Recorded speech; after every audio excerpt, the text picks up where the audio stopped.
I'm your moderator today. I just want to reach out to everyone. Thank you, Raina, for all the technical information. So everyone knows now. Let's get down to the fun stuff, the creative stuff. So once again, I'm Jeannie Breedy. I want to welcome you to today's watercolor class. We're going to be featuring Cotman Watercolor. We will be painting an anemone.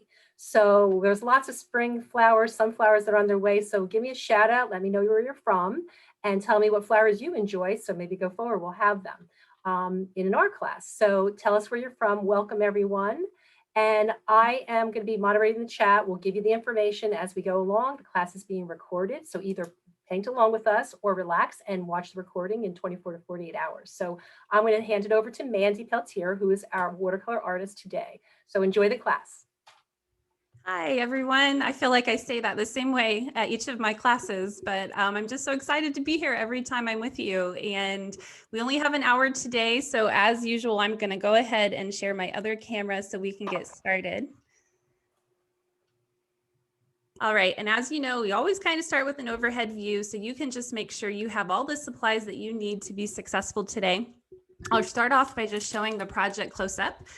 So this is the red, white, and blue anemones we'll be painting today. And I'll tell you what, anemones is a tongue twister. Just try saying that 10 times fast. So I may refer to them as the red flower and the blue flower, but today the supplies you're going to need. I'll once again be using the Cotman Sketchers Pocket Box set. It only has 12 colors, but you can sure make a wide range of colors with this smaller set. It's wonderful and it's very versatile. And you should have an artist palette. I like to use a palette that has individual wells so that we can more easily talk about how to mix the colors and you can better duplicate what I'm doing over the camera at home. And we'll be using 140-pound cold press watercolor paper. The only sort of specialty supply you need today is a toothpick, and I'm going to talk about why you need a toothpick when we get to that portion of the project. I'm going to set this aside in a safe place because I feel like I always lose my toothpicks and I put them somewhere and then I don't remember where I put it and then I can't find it when I'm ready for it. So make sure you set it aside to a safe place.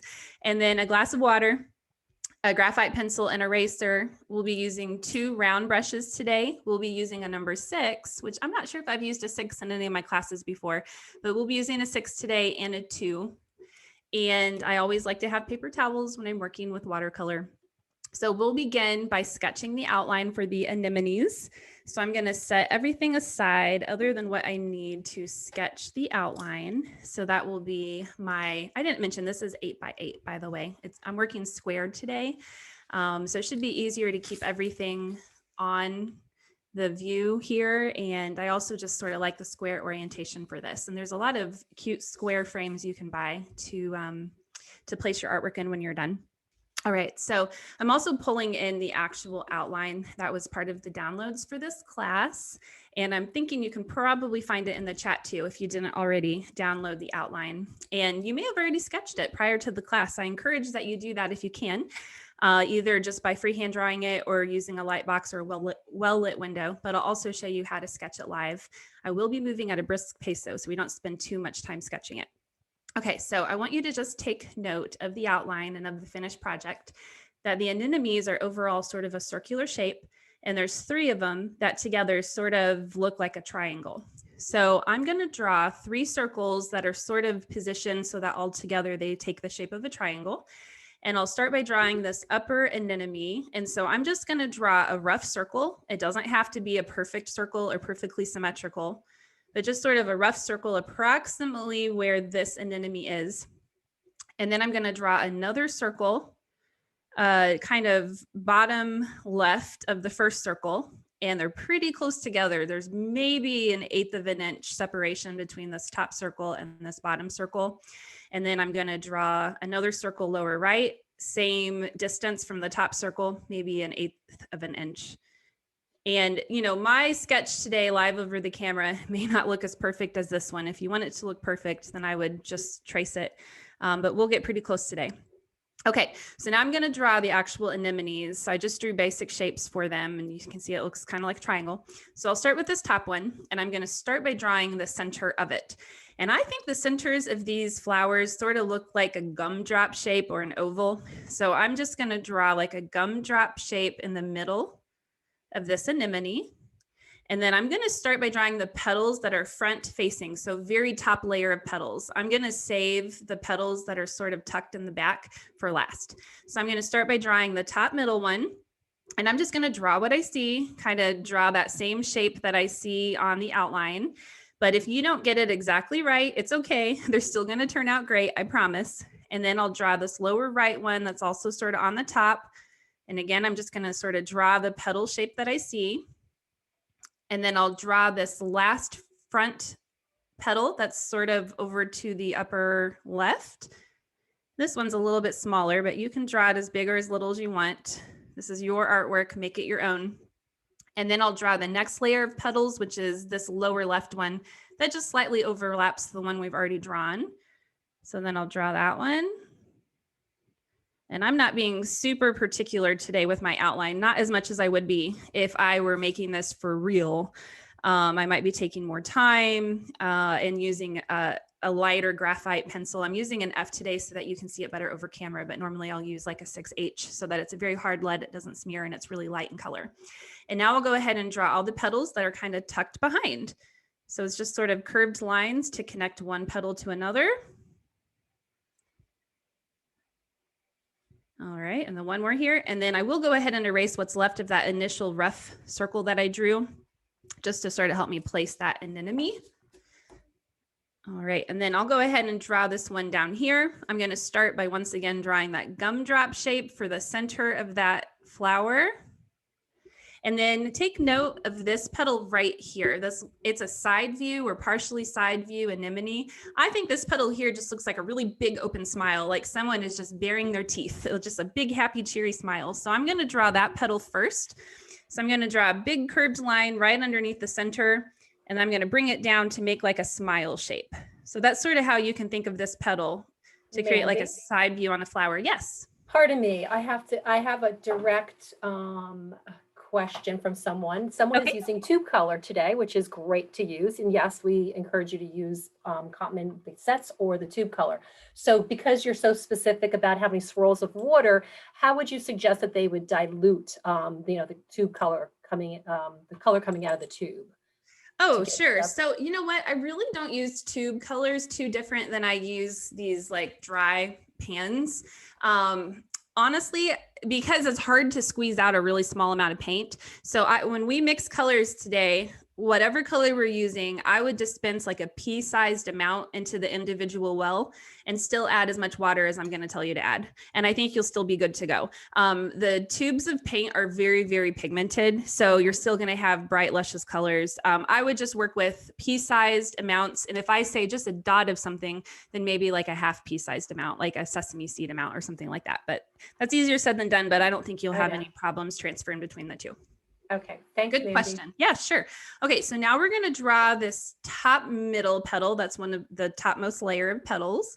And again, I'm just kind of drawing what I see. The good news is these petals don't have to be perfectly symmetrical. So you can be a little loose with them. They don't have to be perfect looking. And then I'll draw the next layer of petals. So I'll draw these two that are on both sides of this top center petal, and I'll bring it down to that smile looking shaped petal. And then I'll draw these two smaller ones off to the side that sort of end at the bottom of the smile. All right, and that one looks good. Okay, and now we're ready for this lower right. We're once again going to start with the gumdrop, but my gumdrop is the top center of it is going to sort of point this way. All right, and then I'll start with the first layer of petals. So I'll start this lower left one. And then the lower right one that sort of has a right angle on the lower left. And actually, I think I want to make that one just a slightly bit bigger. So I said I'm not doing any fussing. I'm not doing as much fussing as I would normally do. And then I'll start with this one and then just work my way to the right, drawing these petals. Okay, and then one more. And then I have two petals that are on the very far back. So I'm just going to draw some curved lines and connect them to the other petals that are on here. And now that one's done. And I want to erase the loose circle that I started with. All right, same with the lower left. I never erased the rough circle around that one. All right, so then we have our three anemones. And I'm going to next just draw single stems for each of them. So for the top middle one, I'm just gonna kind of draw a slightly curved straight line down.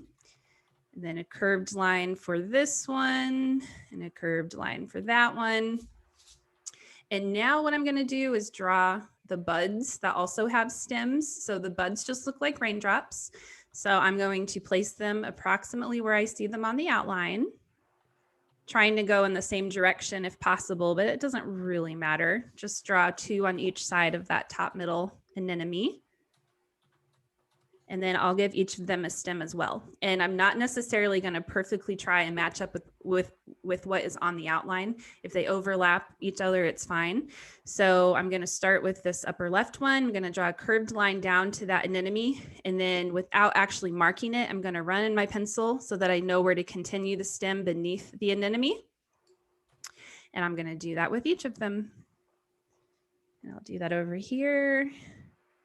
And again, if they overlap, they overlap. If they don't, they don't. I have this last one sort of being a droopy shape. You can do what you want. It doesn't have to be a droopy shape, but sometimes the buds of anemones droop a little. I believe anemones are related to poppies, so their buds sort of go in all different directions. Okay, and then the last thing we need to draw are the leaves.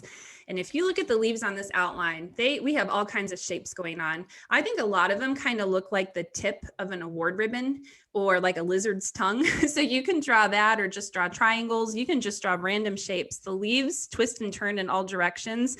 So I don't think any of them really look like a leaf in the traditional sense. So you can kind of just draw 2/3 of a triangle, the tip or the end of an award ribbon, just whatever you want, however many you want on each of these anemones. That's the nice thing about these leaves is you don't have to get super fussy with them or super exact. It's still going to be accurate to some anemone out there somewhere. So it goes a little bit faster when you don't really have to make it look perfect. All right, and there's our outline. All right, so I know that was fast. The good news, these classes are recorded, so you can always rewatch this class in 24 hours. If you feel like I do move a little fast for you and for your pace, you can always just watch today and then use the provided written directions to successfully perform this project after the class is over, or use the written directions to help you finish what you're not able to complete in class. There's a lot of different things you can do. All right, so now we're gonna go ahead. I wanna mix all of the colors to start so that we can just paint for the rest of the class.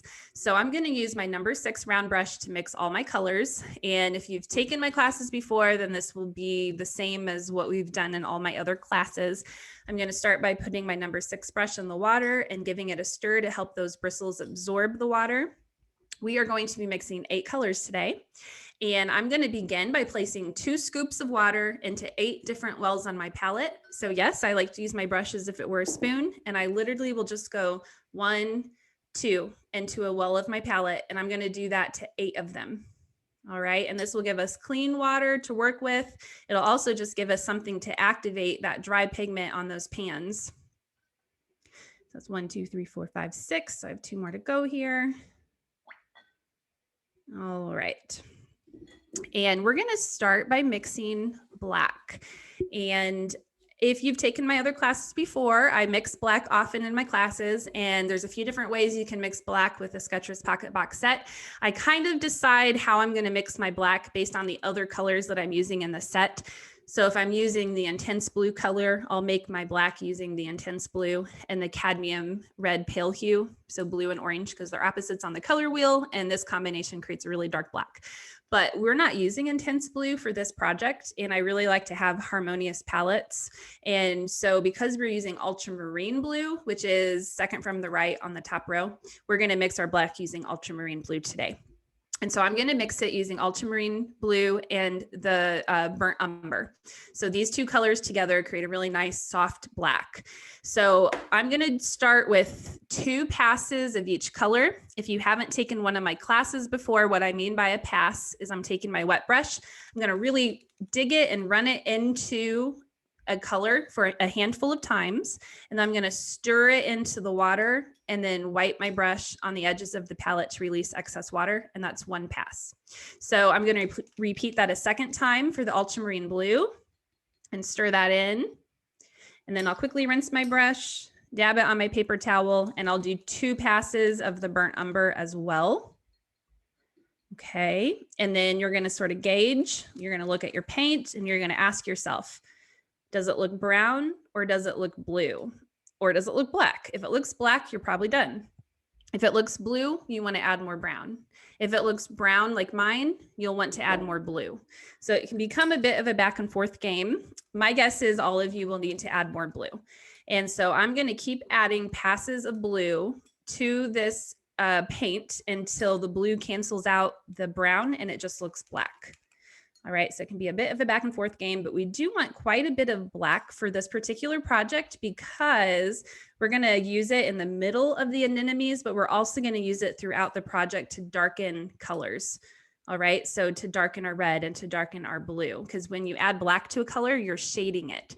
So if you ever heard the term shade, tint, tone, it's when you're adding black or white or gray to a color to change the hue of it or even the value of it. And so we're going to be shading colors to get today with the black, meaning we're going to be darkening them. All right, so after you've mixed your black, so I might even want to add just a little bit more blue to mine. All right, so hopefully you can see mine looks like a really nice soft black. Then I'm going to clean my brush really good. I'm going to dab it on a paper towel to make sure I get all the black off my brush. And in the next well of our palette, we're just going to mix Alizarin Crimson. That is the only red in the Sketchers Pocket Box set. And I think I'm going to do 5 passes of the Alizarin Crimson into that next well of my palette. We want really pigmented colors today. So at least equal paint to water ratio, but if you can even do slightly more paint than water, that would be great. All right, and at some point you may need to add a little bit more red to your palette or a little bit more blue. It just sort of depends. But start at least with the 2 scoops of water and then 5 passes of red. And then in the next well of the palette, it's only going to be the Ultramarine Blue. All right, so we have one that's just the Alizarin Crimson, and then we'll have another that's just the Ultramarine Blue. Make sure your brush is clean so you don't make it purple, because red and blue make purple. So we want just a blue and just a purple, or sorry, just a blue and just a red, not a red and then a purple. So make sure your brush is clean before you start mixing your Ultramarine Blue. Same number of passes, approximately 5. Just try to get it so it's maybe slightly more paint than it is water. Okay. And then in the next well, it's just going to be the Chinese white. And so make sure your brush is really clean. So we're just mixing white into that well and not with a little bit of blue. Ironically, we are going to do that in a second, but for now, let's just mix the white. So same number of passes, 5 passes or so. We want quite a bit of white here. We're going to use more white than any other color in this project, and that is for the white anemone. We're going to do an initial layer of just white on the white petals, but then we're going to shade the white petals with a light gray and then with a light blue. I cannot speak today. Hopefully I won't be stumbling over my words this entire time we have together. All right, so we have black, we have red, we have blue, we have white. Now we're going to mix our light gray. So to mix the light gray, we're going to start off with 5 passes of white. So the exact same thing you just did. We're going to mix a lot of white into this next well on our palette. And this doesn't have to be a slow endeavor, just really go for it. I always say, don't be dainty, just really push your brush into that pan to pick up that pigment. All right, and then after you have your 5 passes of white into the 6th well of your palette, or sorry, 5th well of your palette, clean your brush, dab it on your paper towel, and then this is what we're gonna do. I'm gonna take my brush and I'm just gonna put the tip of it into the black paint that we mixed first. And I'm going to stir that into my white, and it will give us a really nice soft gray. All right, if yours happens to be darker than what mine looks over the camera, then you'll just want to add another pass or 2 of white to it. No big deal. But I just use the tip of my brush just to deposit a little bit of the black into that white paint there. And then we'll use this to shade the white anemone. All right, and mine might even be just slightly darker than I'd prefer. So I could even add some, like maybe 1 more pass of white to mine just to lighten it up ever so softly. All right, so we're almost there. Into the 6th well of our palette, we're going to mix a light blue. So it's going to be the same process as the light gray, where we're going to start with 5 passes of white, but instead of adding black to it, we're just going to add a little bit of ultramarine blue. So let's start with mixing the Chinese white, 5 passes of it into the next well of the palette. All right, so I'm almost here. All right, and then same thing, let's clean our brush. Dab it on our paper towel so it's not soaking wet. And then I'm going to put the tip of my brush into the intense blue and stir that into the white. And it'll give us like a nice powder blue or like baby blue. Okay. So I'll give everyone a second here, and I won't demonstrate the next 2 colors, give you a second to catch up. The next 2 colors we're going to mix are our last 2 colors for this particular project. And you can probably guess what they are because there is green in this finished artwork and we haven't actually mixed any green yet. So the last 2 colors are going to be the 2 shades of green we're going to use for the leaves and for the buds. So into the next well of your palette, we're going to do 4 passes of Sap Green, which is the lighter of the 2 greens on your set. It's the last row, second from the left. And then into that same well, we're also going to do a pass of the burnt umber, or even like a half pass. I just want to add a little bit of the burnt umber to the Sap Green just to darken it a little. So with that explanation, I'll go ahead and demo it for you now. I just wanted to give you guys a second to catch up because I know I mix these colors fast, but I also don't want to use the whole time just mixing colors. So I'm going to do 5 passes of the Sap Green here. And you can see how light that is. It's a really pretty light kind of apple green or like an avocado green. And I like a darker color for this project. So I just did a half a pass of the burnt umber and stirred it into the Sap Green. And then that just sort of darkened it a little bit. Okay. And then the very last well, we're going to start with 5 passes of Sap Green into that well. So same process. 5 passes of Sap Green. And then we're going to darken this one too. We're going to darken it even more than we did the previous one, but we're going to darken it with black. You could also do a passive ultramarine blue and a passive burnt umber if you wanted, but since we already have black mixed, which is those 2 colors combined, I'm going to go ahead and work with what I have. And I'm going to use the black to darken that second Sap Green color. And you might need a little bit more black than you might think. So you can either pull from the black or you can just use a little bit of the ultramarine blue and a little bit of the burnt umber. It's going to get you to the same spot, right? Because we mixed black by using those 2 colors. All right, and then here's our pretty palette. And then we are ready to get started with painting our flowers. So I'm going to set aside my Sketchers Pocket Box set because I won't need it again unless I need to mix another color. So I'm going to do some shuffling around here. And we're going to start by using our number 6 brush. We're not going to use our number 2 yet, but we will soon. So we're going to start by just doing an initial layer of color on each anemone flower. Today, we're going to do a layering process. All right. So the first layer, we're going to cover 100% of every petal. And that is actually going to be our lightest value for the entire project. And then our second layer, we're going to add about 80% coverage on every petal, maybe 90% coverage on every petal. The third layer will be 60% and the fourth layer will be approximately 30%. So as each new layer of color, we're going to add less and less paint. All right. But we're going to continue to build up the values and the details. So with your number 6 brush, make sure it's nice and clean. And we're going to, yes. Pardon me, I have to just jump in. We're getting some really active chat. I'm just everyone's giving me so many great ideas for flowers. So I'm just giving everyone lots of references to where to go back to. One of the things we kind of glazed over real quick, if you could just refresh, is how to do the white if you don't have it, like in terms of creating the white again, if you would just explain that, because I know it's diluting a particular combination of colors. So if you could explain that, if you don't have white. You mean like for the white itself, I did use the white. You did? Okay. Because the Chinese white. Yeah. Okay. Yeah, the Chinese white. So, if they don't, but the opaque, if they don't have it, they're using tube color. The opaque, the titanium white is a bit more opaque. But they're saying if they don't have white paint, obviously you could do your own. I know that if you use like a really, anemones come in all different colors. So I imagine you could do whatever color you choose. You could do a yellow, or if you wanted to do like a really lighter version, I think you might have a way to mute it using the black and really dilute it down so it looks like a blue gray. Well, so if you want to make the anemone white and you don't have white paint, then I would skip this first layer of adding white to the petals. And then what I would do is with your black paint, you would basically just make a wash with the black paint. So you just do like a little bit of black into the well and then just add lots and lots of water to it. And it would just basically look gray. And then same with the light blue, you would just put a little bit of blue and add lots and lots of water to it. And so I basically skip the first layer and just do the second and third and fourth layer for the white anemone. Otherwise, you could make it any other color if you wanted to make it yellow. Basically, what we're going to be doing is each new layer is going to be darker and darker and darker.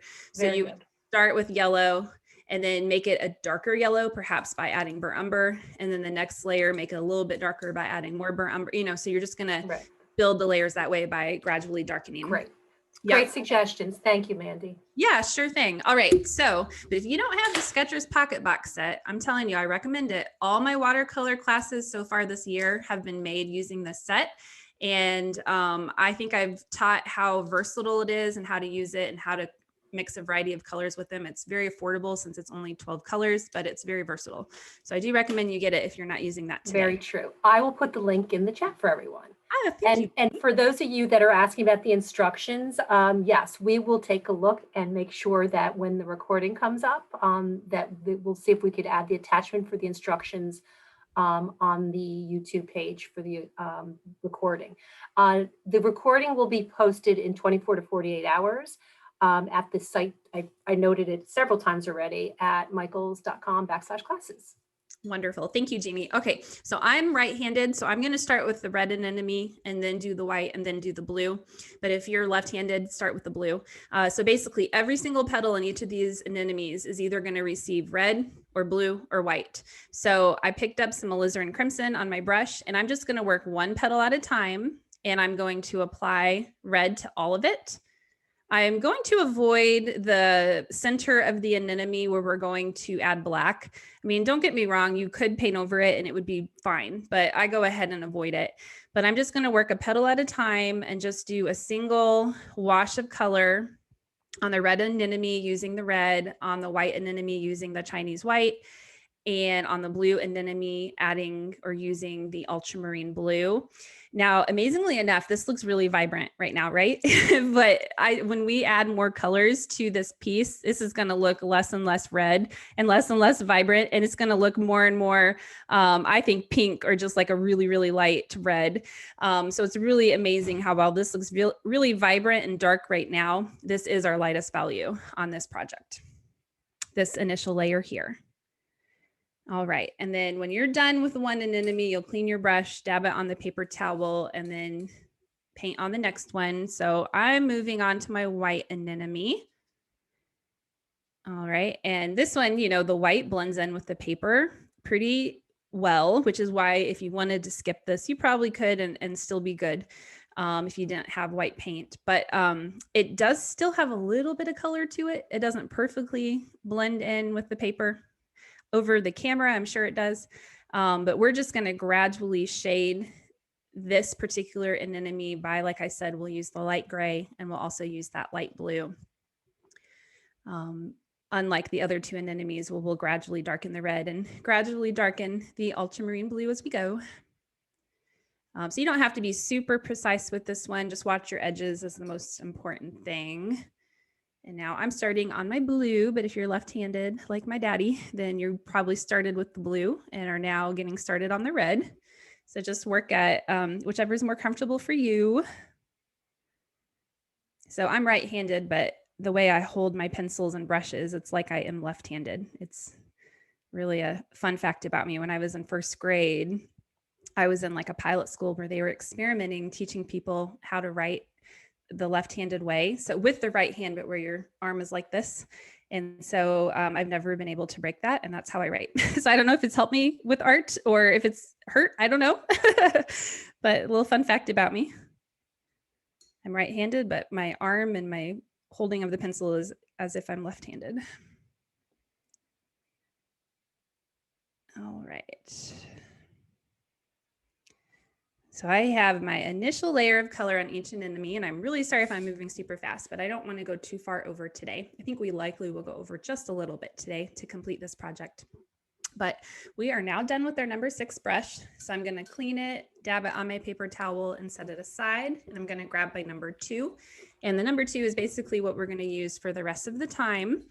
And so I'm going to give that brush a stir in the water to help those bristles absorb the water. Mandy, I'm going to jump in again because right now we're at the halfway mark. It is 2:32, and I know we have some of the artists that are saying that they can't keep the pace. It is a bit of a challenge. Well, we'd say there's a lot going on. Mandy is very technical.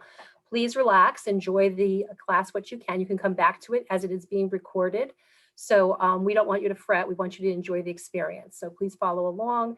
And we're being mindful of the time because we are allocated a certain amount of time. So apologies if we're going too fast for all of you. But please try to enjoy as much as you can and refer to the recording.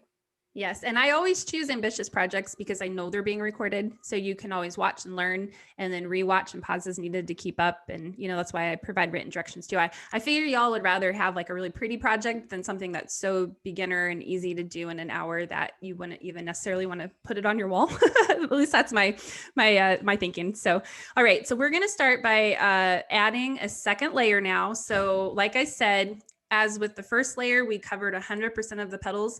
With the second layer, we're maybe going for 80 to 90% coverage. We want to leave some of this initial layer showing through. And we're going to be working wet over dry, or at least wet over mostly dry. So I started with my red anemone, and so that's where I'm going to start again with this second layer because this paint is now dry, or at least mostly dry.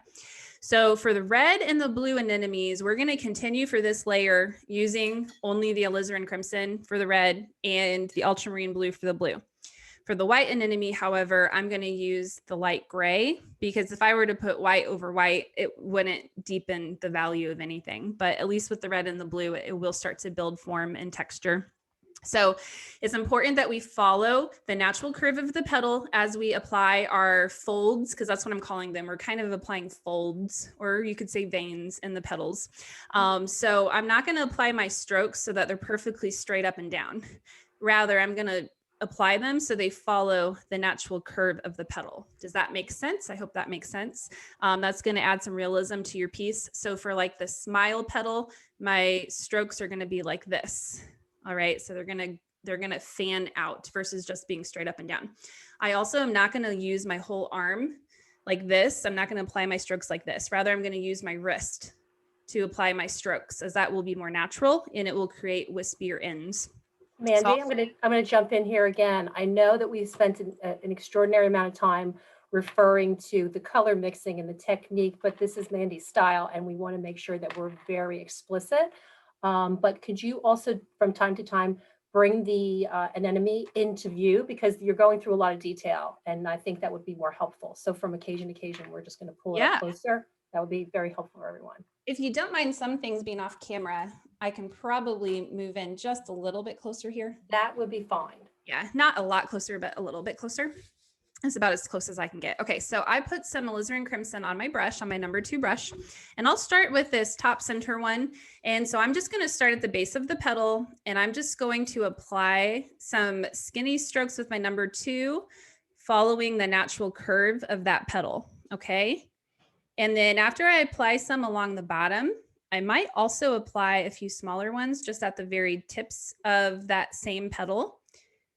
And then you can go over areas more than once, because like I said, on these petals, we want about 80% coverage. So I'm just going to keep going over, painting on these folds, because whatever is still showing from the initial layer is going to be the lightest value. All right. So if you like an anemone flower that looks like the sun is really hitting it and there's a lot of bright spots, then you'll want to leave more of the initial layer. But I like to cover about 80% of it. Okay, so I'll hold that up so you can see. So we're going to repeat that process to every single petal, but I want to point out something. I'm going to move on to this petal here, and this is one of the petals that's tucked back a little bit. It overlaps this first petal I just demonstrated.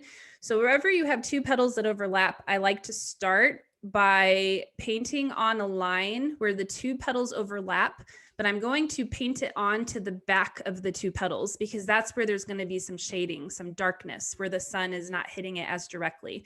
So always start when you have petals overlap each other, drawing or painting on a line where they overlap, but on the petal that is the back of the two petals.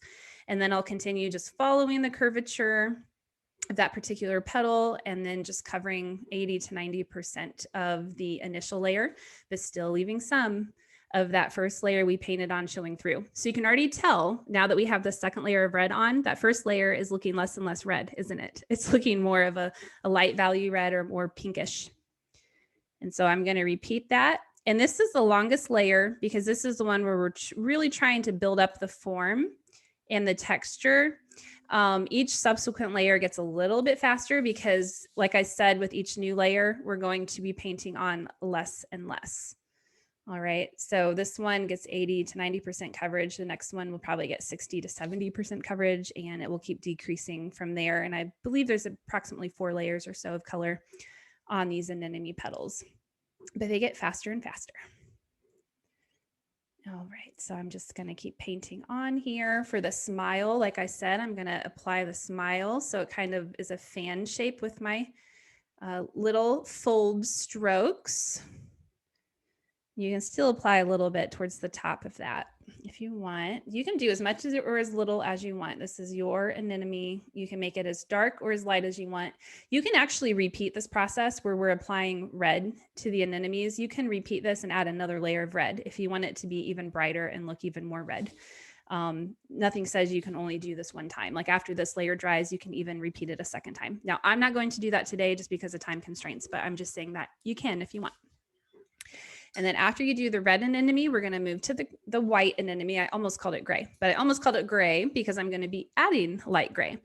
Now, here's the thing with the white anemone. We do not want to turn the white anemone gray or light blue. We want it to look white just with some shading on it. So while I say we want 80 to 90% coverage on the red anemone and the blue anemone, show a little bit more restraint on the white anemone. So I'm going to start by definitely applying gray where 2 petals overlap to the back petal. And I'm going to go ahead and start doing that on the white one. I'll just do it to all of them. And then I'll go back in and I'll add a few folds to each petal, but maybe not as many as I did to the red or what I will to the blue. Just because, you know, the more you add, the more gray you might make that anemone look. So you might just want to show a bit more restraint, but it's up to you. However you want to do it is fine. This is your project. And like we talked about earlier, you don't even have to make them red, white, and blue. You can make them all red or all blue or choose your own color scheme. It's going to be the same process where we're basically just adding more and more layers, and each layer is going to just deepen that value, that hue a little bit more and more.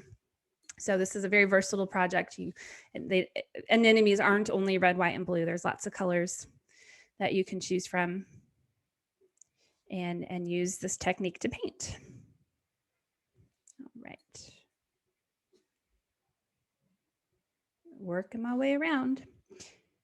And if you like this class, I would encourage you to check out my other classes. You can find them on the Michael Store YouTube channel, but if you have a hard time figuring out which one are mine, you can go to my website, mandypeltier.com. And I have a tab on my website that says published classes, tutorials, and workshops. And I've embedded all of the YouTube classes that I've taught for Michael's, and that way you can see where they all are. Click on them. It'll take you to the Michael's YouTube channel, and then you can watch them from there. And then I'd also encourage you to follow me on social media. My handle is Mandy Peltier Artist, and that's true for Facebook. It's true for Instagram. And that way you can kind of keep up to date on what I'm up to, what I'm doing, what my future classes are. And I'll talk more about that in a little bit, but let's get through this first layer here. That sounds great, Mandy. I appreciate you including that. Like I said, that we include all those hashtags, which I will put in the chat. But when we're done, we'd love for you to share it with us, especially with Michael's at Make Art with Michael's. hashtag Michael's classes and hashtag make it with Michael's. So Mandy's classes are also, for many of you, I've personally reached out to you and given you dates of prior classes that you've appreciated that Mandy has given, or the classes that we've created, flowers that you've suggested. I've tried to cover as many as I can because we have presented many of them. So I encourage you to go to the link that's michaels.com/classes under recent classes, and you can go through there. But as Mandy said, follow her on Instagram and look at her website because she's got all this information chronicled there as well. And I love it when you guys tag me and show me your finished work. Nothing makes me happier than seeing all your art. And I had a class on Friday where we did a Be Kind wreath, and there was chamomile petals on there. And so many of you sent me your finished work, and they were all just absolutely beautiful. I just loved them. So they were. That was fantastic. Yeah. I loved it. That was, I have to say, was a favorite of mine because I mentioned to someone we could always use a little more kindness, and it's so on trend right now with the bees. And that class was just lovely. Thanks for that. It really was. It was fun to teach. And I'll say this real quick. I'll let you guys just finish this up and I'll just quickly talk. So if you didn't take place or if you didn't attend my class on Friday, I would encourage you to rewatch it because I taught some techniques that I'm kind of building upon. And then what I'm teaching today, I'm going to build upon. I have a class on June 22nd where I'm going to teach you how to use a lift technique. And my class from Friday, my class today, my class coming up on June 22nd, all three of the techniques used in those classes will sort of culminate in this hibiscus flower that I'm teaching on June 25th, where we'll kind of incorporate everything that I've taught in Friday's class, today's class, the popsicle class. And so it will make it this one easier because you will have already had experience with some of the techniques I'll be teaching. So I just want to point that out. All right. So with that, we're ready for our third layer. And for the third layer, what we're going to do is we're going to darken our red and we're going to darken our blue. So how we're going to do that is I'm going to take my clean brush and I'm going to put a little bit of white and stir it into the red, or not white, black, sorry. A little bit of black stirred into the red, a little bit of black and stirred into the blue. So we're basically making like a dark brick red and a dark navy. And then I'm going to paint on a third layer, but this layer for the red and blue anemones, it's maybe just going to be 50% to 60% coverage. It's not going to be quite as much as what we did in the first layer or second layer. And with the white anemone, we'll be using that light blue color. And so I'll start with the red anemone because again, I'm always going to start back where I initially began. And so I'll pick up some of the red and I'm once again going to draw a line where two petals overlap and it's going to be on the back of the two petals. And then maybe just a few less strokes to that petal, both top and bottom, just to kind of further darken up that particular anemone. But it's going to be a little bit less than it was the previous layer and the layer before that. Because we're just slowly darkening things up, but we don't want to turn this anemone a dark red color. We still want it to look red, just red with some shading. And this is a good step if you wanted to help your strokes transition better into all the other strokes. You could wet your brush, dab it on a paper towel, and then with just a slightly damp brush, you could sort of push it or smooth it into the surrounding colors. So that's something you could do in this step, but it's not absolutely necessary. All right. It's just if you want like a smoother look and less of like a choppy look. But sometimes I like a choppy look. I guess it just depends on what kind of mood I am. Am I feeling spicy? Well, then I might like a choppier look. Just kind of depends. But you can smooth them out by just taking a slightly damp brush, one that's not soaking wet, just damp to kind of push it and smooth it into the other layers.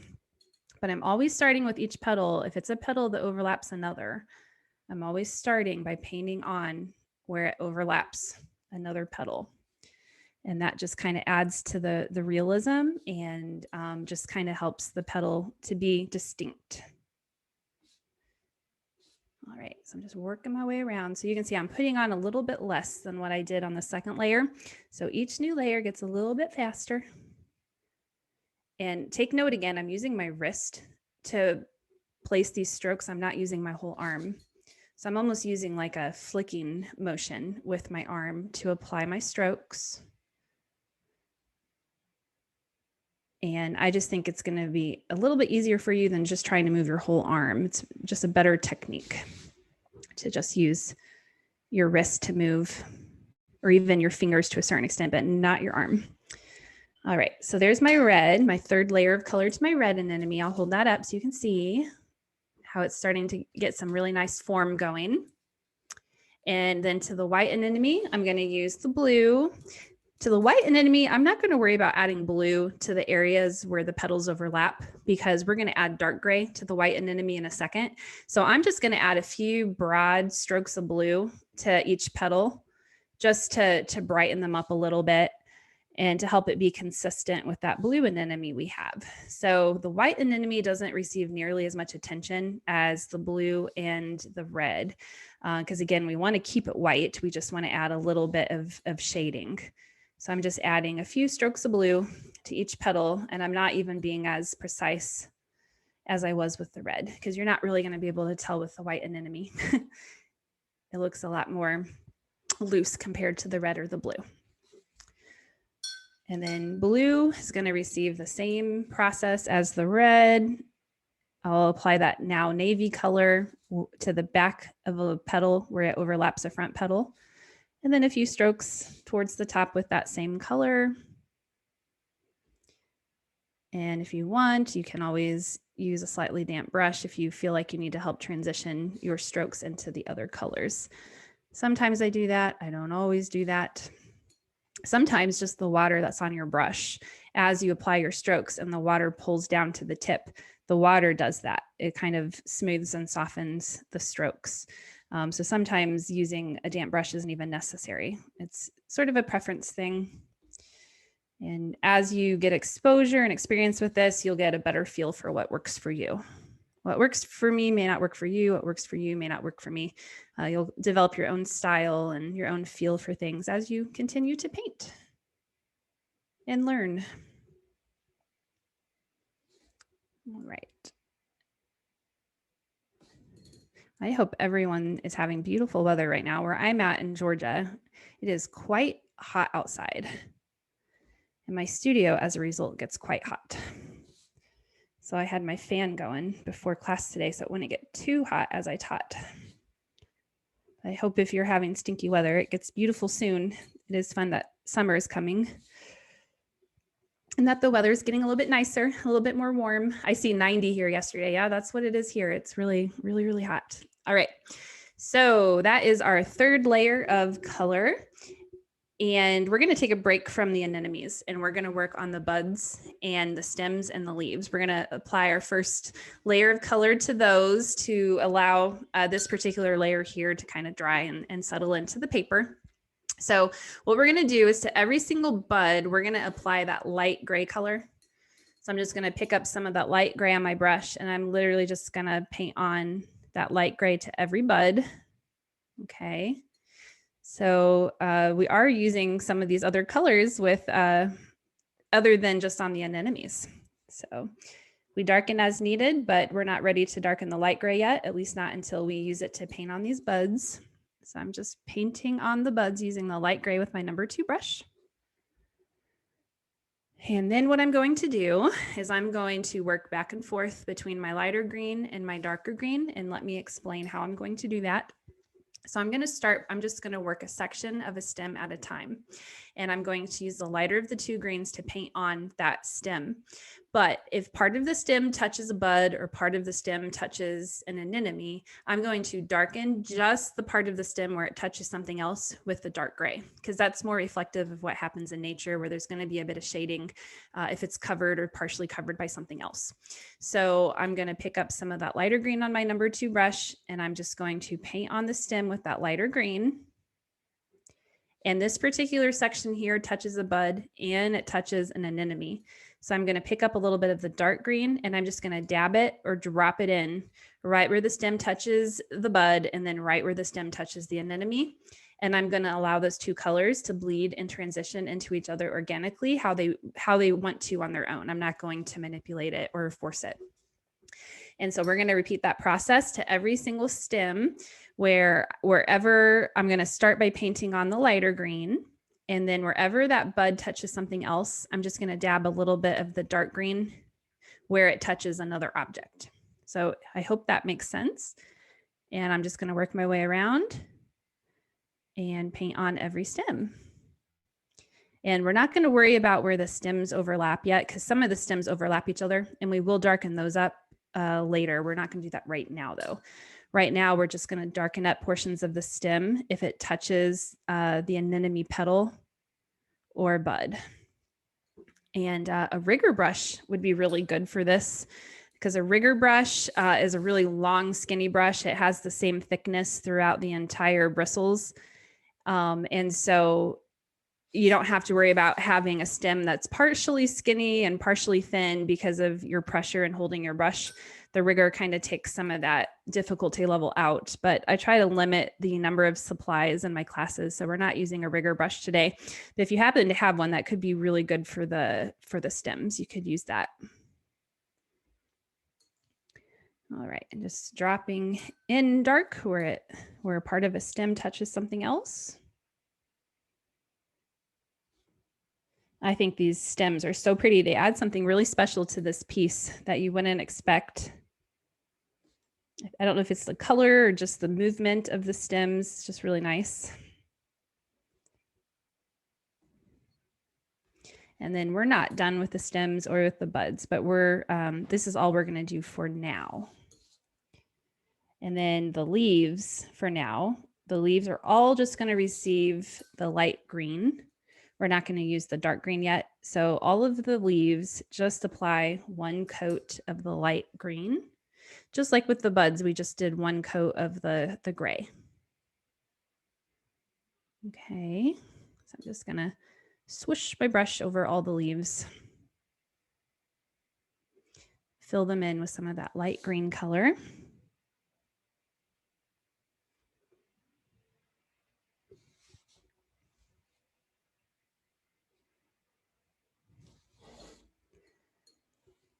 And feel free to rotate your work as you go if it helps you maintain control. I know it sure helps me, and hopefully doesn't make you dizzy at home watching me rotate my work all over the place. I try to minimize it during my classes, but sometimes I just can't help myself. All right, there we go. So this is the first initial application of paint to the stems and the leaves, and we're ready to once again darken our red paint and our blue paint, and we're also going to darken our gray paint. So with the black, I'm going to stir a little bit into the red, make it an even darker red. I'm going to stir a little bit into the blue and make it an even darker blue. And this time I'm going to stir a little bit of the black into the light gray to make a darker gray now. All right. And so this is going to be the layer where we show the most restraint, because we're really just going to be darkening up the darkest parts. So for the red anemone, I'm definitely going to apply it to each recessed petal where it overlaps a front layer petal, and then maybe just a couple strokes along the base of the petal. This is one where we want to show a bit more restraint, and I might apply a couple just along the top here or there. All right, so but this is just to really darken it up and help differentiate the petals even, where there's a recessed petal or a petal that's more on the front of the flower.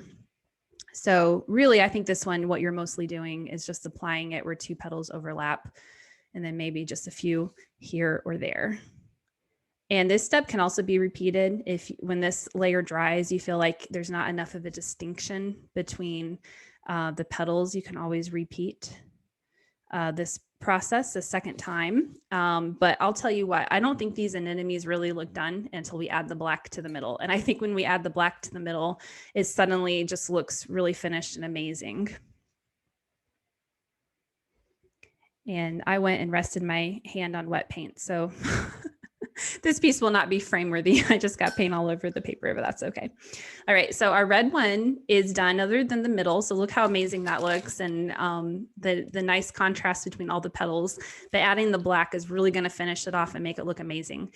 So to the white one, I'm pretty much just gonna be applying the darker gray once again, where petals overlap, just to kind of help distinguish the back petals from the front petals. And then I might just apply a few folds here and there, but it's going to show restraint so I don't turn those white petals gray. So this is really just to kind of help further distinguish petals from each other. And again, any of these steps can be repeated if you want to build up more form on these petals and more details. But just due to time constraints today, I'm just kind of doing one application of each color.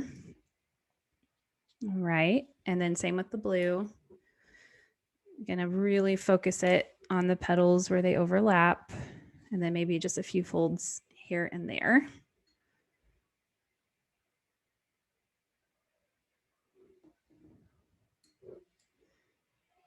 All right, we're actually doing not too bad on time, so I'm happy for that. I know these classes move fast, so I appreciate your patience in that. But remember, you can always rewatch. And hopefully you've learned a lot today and learned just another way you can kind of paint flowers. All right, and then we're going to be ready to apply the centers of the anemones. All right, so this is what we're using the toothpick for. So grab your toothpick. I put mine in a safe place, which was wise of me to do because otherwise I probably would have lost it. And I need to add a little bit more black to my palette because I use so much darkening my colors. Remember how I mixed the black? I just mixed it by using the Ultramarine Blue and the Burnt Umber. So Burnt Umber is a brown. Brown uses all three primary colors, just like black, but brown tends to have a bit more red and yellow in it than it does blue. So by adding more blue with the brown turns it black.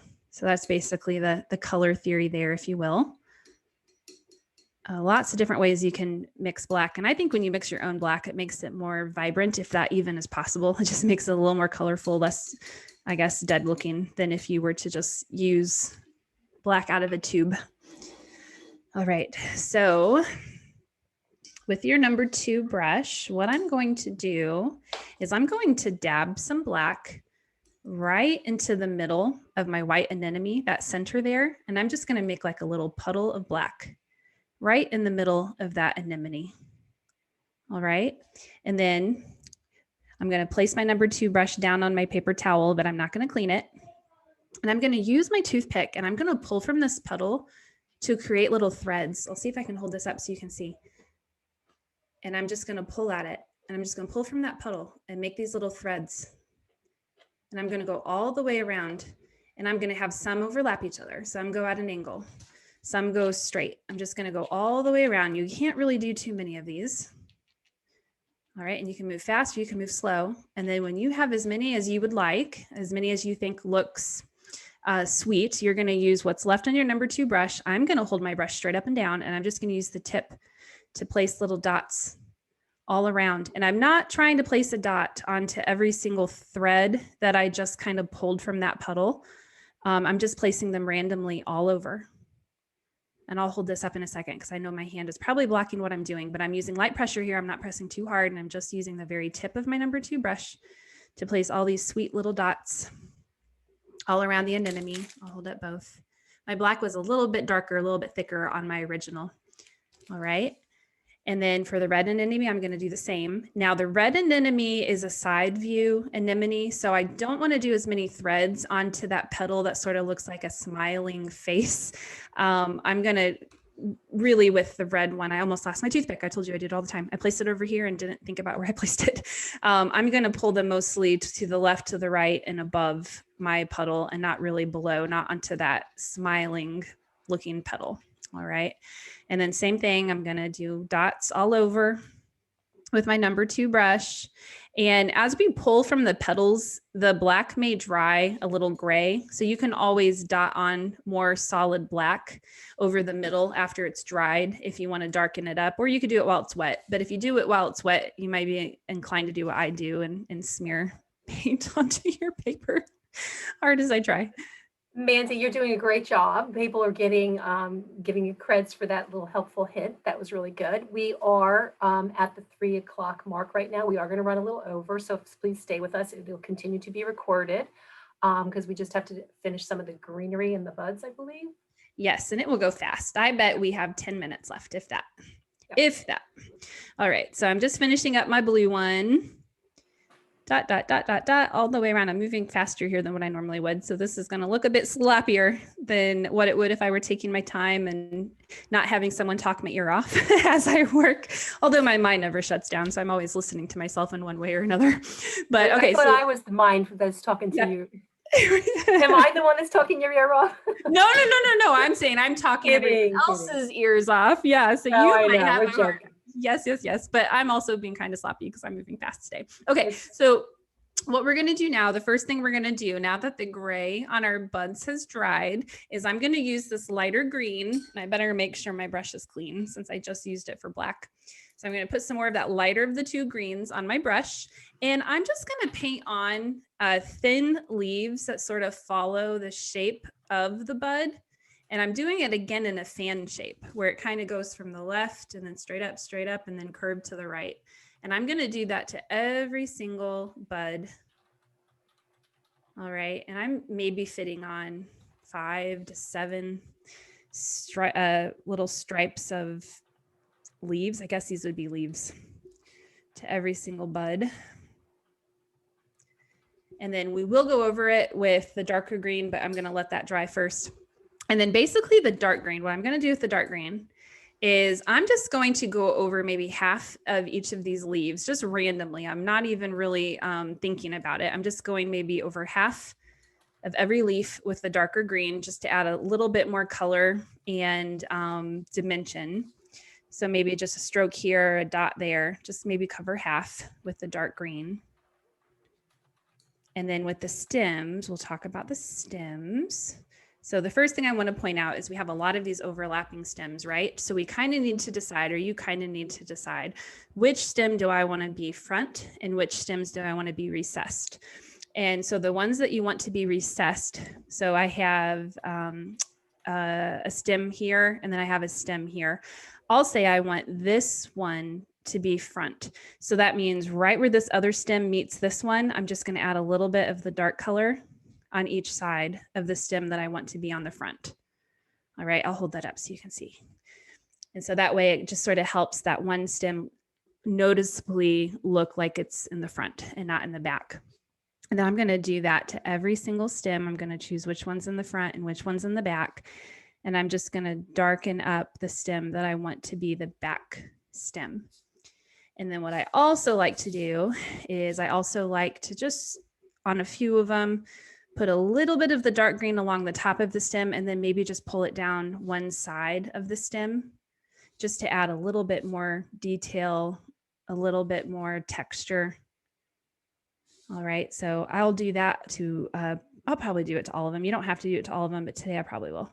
I just sort of put it along the top of the stem and then just sort of pull it down one side. And that just sort of adds a little bit more color, a little more texture. Totally optional. You don't have to do it. All of this, most of this is optional, right? Some of the stuff I've given you today is very optional. You know, you don't have to do white on that first layer on the anemone if you don't want to. And then the very final thing I'm going to do is I'm going to take the dark green and I'm just going to add a couple more curved lines on each bud. And the reason why I saved it for last is I actually wanted it to look distinct from the light green. I already painted it on. I didn't want it to be wet onto wet and those colors bleed into each other. I wanted it to look distinct like what we have here on my finished piece. So that is it. That's how you make these anemones. So I just want to thank you all for being here today. Thank you for being patient with the pace. Just remember, you can rewatch, pause as needed, follow the written directions. That will really steer you in the right direction on how you can finish these. And please follow me on social media at Mandy Peltier Artist. And that way you can be kept up to date on my coming classes. Don't forget about these two that are coming up in June. This is on a Tuesday and this is on a Friday. I want to point that out. So every once in a while I'll teach a Friday class. But you can sign up for both of these now. They're live on the Microsoft site. Mandy, I just want to, before everybody signs off, thank you all for participating. The tags are in there, all the hashtags. The recording will be in 24, 48 hours. I put Mandy's hibiscus class up next, and then the ice pop one as well will be a lot of fun. If you could all share your artwork with us, we would love to see it. If you could hand it, put it up on camera so we could enjoy it. And tag Mandy, tag Michaels, make art with Michaels? Yes, and Make I it want with to Michaels? move mine to gallery view so I can see. So everyone, Yeah, we want to take a good look at everyone. Share with us. Oh, they look lovely. yeah, even if you weren't able to finish with me, and some of you did, I'm so impressed. Some of yours Yes, look amazing. great. Oh, Excellent oh, work. that I see Cindy's red anemone, which just looks spot on. That Oh, looks amazing. beautiful. Very They nice. all look so pretty. Thank you all Yes, for sharing. Amazing. please send the tags and yeah. Sorry, I'm interrupting you, Jeannie. Just No, amazing. no, we're excited. Yes. All Oh, good. and Jay did really small anemones. That probably made it a little bit easier for you to keep up with me. That was really smart to make them smaller than the outline. Very smart.